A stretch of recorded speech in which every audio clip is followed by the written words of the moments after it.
We all know Donald Trump, 45th President of the United States, former host of the reality TV show The Apprentice, billionaire real estate tycoon and more. Trump is a great example of what can be achieved when you have a lot of money, but where did all that money come from, and how exactly does he spend it? We're about to find out.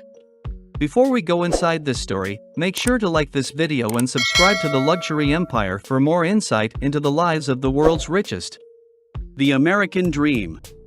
The great life that Donald Trump is living now is all thanks to immigration, and yes, Trump's grandfather's name was really Friedrich Trump before it was anglicized. With no high school diploma and with no money, Friedrich somehow still became successful after opening a few restaurants, bars and hotels in Canada, and after amassing a fortune of roughly $600,000. Friedrich moved back to New York and began to invest in real estate, so while Donald Trump's massive wealth wasn't self-made, his grandfather's wealth certainly was. Donald also has his father Fred Trump to thank for his billions. Fred is responsible for building up a property empire in several New York City boroughs that included 27,000 apartments and row houses. He also built apartments in Pennsylvania and Virginia for servicemen in World War II and constructed one of the first supermarkets in the U.S. In short, Fred was a very smart businessman that knew how to make money in the American market. While Trump's version of how he made his riches does include his father, it doesn't actually tell the whole truth. According to Donald, he was given a small loan from his father of $1 million, which he managed to turn into a multi-billion-dollar empire when Donald was just 3 years old. Fred's company was already making him $200,000 a year. The New York Times even uncovered that the president was a millionaire by the time he was 8. After graduating from college, Donald was receiving roughly $1 million a year from Fred, so in reality Trump received way more than just a loan of $1 million from his father.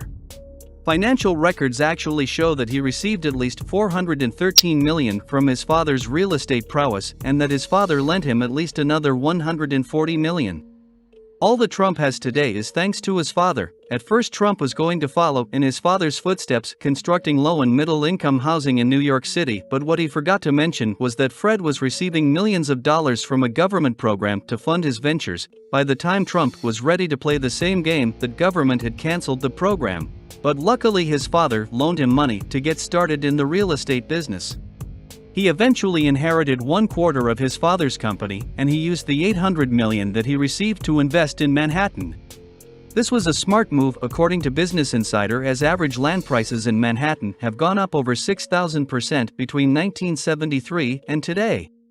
Trump started to shift from building residential units to building glitzy projects like the famous Trump Tower on Fifth Avenue. He even went on to open a casino company in Atlantic City. While that sounds like it could have been very profitable, Trump's 3 casinos didn't do as well as he'd like for us to believe.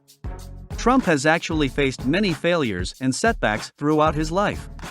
Thankfully, real estate worked out for him, and the Trump Organization, owned solely by him, claimed to have a revenue of $9.5 billion back in 2016. However, a few media outlets made waves when they publicized that Trump's public filings point to a 2016 revenue that's closer to somewhere between $600 and $700 million, and this isn't even the first time that Trump's been caught inflating numbers.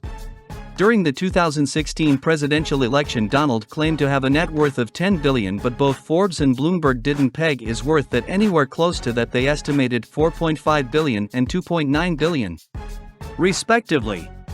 Entertainment. Before we get to the spending bit, let's talk a little bit more about his revered entertainment career. When a TV producer first pitched The Apprentice to him back in the early 2000s, Trump was not super eager to jump on board. He wasn't a fan of reality TV shows and believed that the genre was reserved for the bottom of society. At this point, the producer argued that it would give Trump the chance to show everyone a different side of him. Donald finally gave in to the idea, and "You're fired" became a famous catchphrase known all over the world. Premiering in 2004 on NBC, Trump hosted the first 14 seasons of the show, stepping down only after declaring his candidacy for president. According to a 92-page financial disclosure released by Trump in 2015, he reportedly made more than $213 million as the host of the reality TV show, The Trump's Empire. In 2016, Trump used $66 million for his presidential campaign, though he did boast that he was gonna spend $100 million. We can only imagine that he's patting himself on the back now for having such a great return on this investment. Trump's biggest campaign expense ended up being the $192 million that he spent on traditional digital and online advertising. His second largest expense was reportedly air travel, an area in which he spent roughly $26 million on.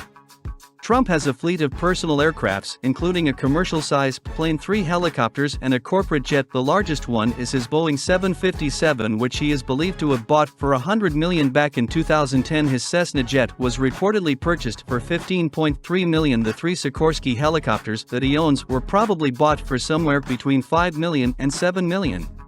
Each. Since the Boeing 757 was pretty outdated, he completely renovated the interior of it, adding in a bedroom and 24-karat gold fixtures. According to the New York Times, the 757 is a gas guzzler that costs thousands of dollars every hour it's in flight, but now that Trump is POTUS, he can just use Air Force One instead. Judging by how much he spent on his private fleet, you can bet that his residences are just as luxurious. The president, of course, lives in the White House now, but that doesn't mean that he sold all of his other properties. That famous Fifth Avenue Trump Tower. Trump owns a 3-story penthouse on the top 3 floors that's fit for a king, designed by Angela Dong Jia. The place boasts marble floors and walls and gold-trimmed furniture. It also has crystal chandeliers and frescoed ceilings throughout. The place is reportedly worth somewhere between $64 and $100 million, while Donald Trump claims the unit is 33,000 square feet. Forbes found the entire penthouse to be roughly 11,000 square feet. It looks like Trump owns a Beverly Hills home on Rodeo Drive that he barely ever uses, with 5 bedrooms and an enviable zip code. According to an NBC tracker, throughout his first 719 days in office, Trump spent 218 days at Trump Properties and 166 days at Gulf Properties. The majority of these days were spent at his Mar-a-Lago club in Palm Beach, Florida. It is rumored to cost taxpayers anywhere between $1 and $3.6 million, depending on who you ask, every time he visits Mar-a-Lago for a little getaway. Trump also likes to visit his private golf club in New Jersey. He really does like to golf a lot. During 12 golf trips made in 2017, USA Today reported that $60,000 alone was spent on golf carts for the Secret Service agents who had to accompany the president on the golf course. Even Eric and Donald Trump Jr., and all of his children for that matter, have the luxury of being protected by the Secret Service agents. According to CBS News, the cost of protecting Trump's 2 sons surpassed $190,000. We will talk about his bodyguards in more future videos. That's all for today. This is how Donald Trump spends his billions. If you liked the video, leave us a comment, like the video, and see you next time.